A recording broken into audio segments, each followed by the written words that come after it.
Siya isang tropang masasandalan. Mapapabilib ka rin niya sa kanyang gilas performance. Mas kilalanin pa natin ang power forward ng 3NP, tropang 5G at isa sa mga gilas stars kasama si Jamaica Bayaca dito sa Profiles.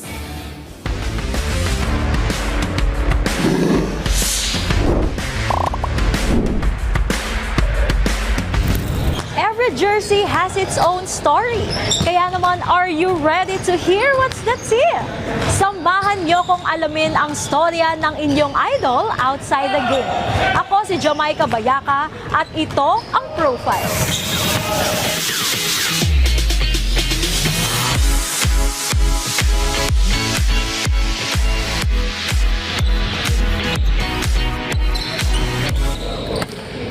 What's up, teammates? Ngayon ay makakasama natin ang napaka-pogi nating katropa. Walang iba kundi si Calvin Oftana. Hello, Calvin. Hello. Thank you for having me. Anong sekreto ng pagiging fresh kahit pag practice? Perla na blue. Gamit perla na blue na sabon. Oo, pero Joke lang pala yung secret ni Calvin Oftana. joke lang. Pero ito, kwentuhan mo naman kami nung naging basketball journey mo. Kailan ka ba nagsimulang maglaro ng basketball? Mga third year, fourth year, doon ko na nahiligan talaga mag-basketball and nasali ako sa Sivira under Negros Oriental team, and after that is nabigyan ako scholarship to play as a varsity player sa Asian College Dumaguete, and under Coach Michael Villahermosa, siya yung parang naging head coach ko doon. Pero naglalaro-laro din ako mga interbarangay sa Bunbunon, yan yung team ko doon under Tamar Mora. So sila yung parang nag-mold sa akin na ipursu yung basketball, mga tropa ko doon. And na-scout na napunta ako ng San Beda way back 2015. So doon na nagsimula. Pero hindi naman maganda talaga yung outcome ng pagiging player ko kasi nga naging bangko din ako for a couple of years bago nag-mature yung laro ko. Gusto ko naman malaman, sino yung pinaka-ultimate idol mo sa basketball? So, sa ultimate idol, syempre LeBron James.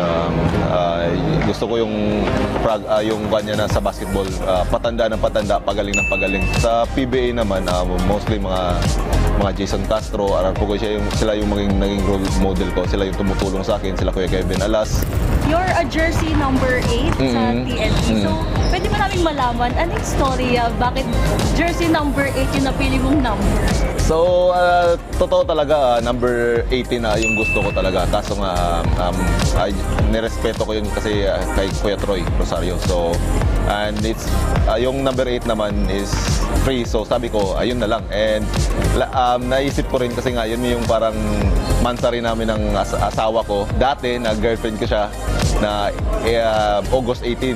So, parang yun yung naging band ko. And may Bible verse din kami, yung Romans 8:18. So, yun talaga yung totally na sabi ko, number 8 talaga para sa akin. Pero gusto ko rin malaman, meron ka bang tinuturing na pinaka-best friend dito sa TNT? Sino yung pinaka-tropa mo talaga? Sa totoo lang, lahat naman eh. Kasi hindi naman ako yung tao na may hinihindian sa mga kasama eh. Mas okay sa akin na talagang close kami sa lahat kasi nga we're playing as a team. And yung basketball naman, talagang hindi naman individual sports yun eh. Kailangan yung maglaro as a team para manalo as a team. You lose as a team, you win as a team. So, pero pinaka-close ko na talagang dati pa na wala ako dito sa TNT na kakilala ko na si Roger Pugoy talaga. So, talagang sa hanggang ngayon, may mga advice na outside basketball tinuturo niya sa akin. Your name is Calvin. Calvin Jan Oftana. Calvin Jan Oftana. So, very, parang maingay siya sa basketball. Maraming Calvin sa basketball. Pero eto, sino bang mas magaling na Calvin?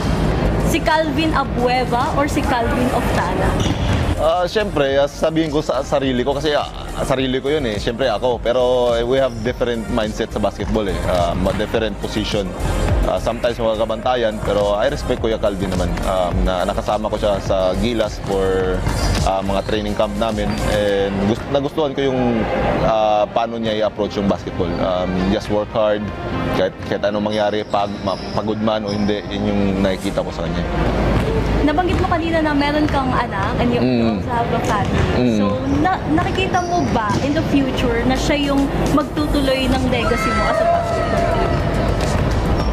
Hindi ko kasi, ayaw ko sabihin na gano'n eh, kasi I'm giving pressure sa kanya eh. Ayaw kong bigyan ng pressure yung anak ko na sundin yung ano man meron ako.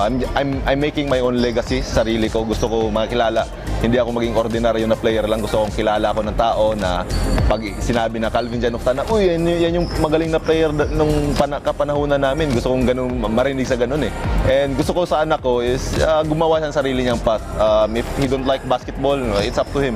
Pero sinasabi ko sa kanya, sa basketball, dito ang hanap buhay na kaya kang buhayin talaga sa gusto mo. Ngayon naman, meron ako ditong mga questions na sasagutin mo kung guilty or not guilty. Okay. Okay, are you ready? Okay. So, first question, guilty or not guilty, nakipag-away na sa loob ng court? Not guilty. Guilty.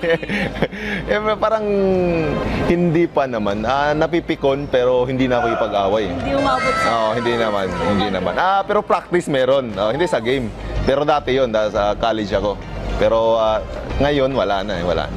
Naging matured na. Guilty or not guilty, laging late sa practice? Not guilty. I put in the work before and after practice So, naniniwala ako if pagtatrabahuan mo isang bagay, makakamit mo yung gusto mong makamit. Pero Never kang na-late kahit isang beses? Never in my career sa basketball ko. Never ako na-late. I'm always early. It's either 2 hours early or 1 hour early sa training. Ito naman, next question. May teammate ka bang maasim na amoy? Yes or no? Ngayon dito, wala naman. Wala. Oo, I think matured na din sila enough to sense naman sa mga ganun Pero before, sa mga naging teammates mo? Meron. Hindi mawawala yun pero masasanay ka rin kasi nga araw-araw mo nang nalalanghap Wow. Eto, yes or no, meron ka bang kinaiinisang PBA player? No, wala. It's all about work naman pag ano yung nasa loob ng court, magkakapikunan kayo, magkakapisikalan kayo, pero end of the day, basketball lang yun Outside basketball, may sarili kayong pamilya. Isipin mo yun, hindi lang sa sarili mo, pati sa sarili ng kalaban mo or kasama mo. Kasi pag naiinis ka sa kanya, parang naiinis ka na rin sa lahat ng tao So, sa lang yun sa basketball lang naman yun, sa loob ng court, pero outside wala naman. So far, wala naman akong kinaiinisan. Guilty or not guilty, napahiya dahil pinagalitan ni coach? Guilty. Oo. Hindi naman, nahiya ako kasi nandyan yung asawa ko. Nahiya ako kasi nga umiyak siya na napagalitan ako. That's my first year under kay Coach Jot. Pero ayun nga, sa loob lang na yun ng basketball. Sa loob ng basketball. Pero after naman yan, wala naman. No grouch, walang pikunan. Dapat di ka pusong mamon. Kasi nga na-encounter ko yan lahat naman sa lahat ng coaches under kay Coach Sheng. Paano pagalitan yung mga kasama ko, pagalitan kami. So parang nasanay na rin ako, pero I feel bad na lang sa asawa ko, ganun. So eto, maiba naman tayo. Di ba recently lang sa NBA nagkaroon ng trading ng mga players? So ngayon, meron na kayong papakitang mga pictures ng mga random players. Tapos, gusto kong malaman kung sinong player sa TNT ang willing mong i-trade kapalit ng mga ipapakita kong picture ng player. Sige. Okay, katuwaan lang. Okay. Okay, first player, si Paulie. Sino ito-trade ko dito? Sinong willing mong i-trade na player ng TNT kapalit ni Paulie? Si Barkley muna, si Barkley. Unahin na rin si Barkley. Initro pa ako si Barkley. Pero si Barkley na, bahala na. Puli yan Okay, next. Si Japet Aguilar. Ito, idol talaga to ng marami. Japet ng Aguilar. Sige, si Payawal na. Sige, Payawal. Si Payawal. Kahit hindi sila magkaposisyonan. Payawal. Kailangan ng big man Pero meron akong nakitang throwback photo nyo ni Cliff. Yes, Share kung anong meron nung... The best yan. Kasi that's my first shoes na binigay niya sa akin. That's Kobe 9 na high cut. So binigyan niya ako kasi nga nag-training sila sa Meralco. First year ko sa San Beda. Hindi nga first year nag-tryout na ako. Tapos sinama kami ni Coach Jamaic sa training kasi si Coach Jamaic dati is assistant coach pa ng Meralco. So pumunta kami doon, tapos hiningan niya ako sapatos kay Cliff Hodge. Binigyan niya ako. Kaya sinabi ko rin sa kanya, pero hindi ko lang ma-timing na madala ko yung sapatos para pasainan ko sa kanya. Kasi nga, hanggang ngayon sa akin pa yung sapatos, di ko ginagamit.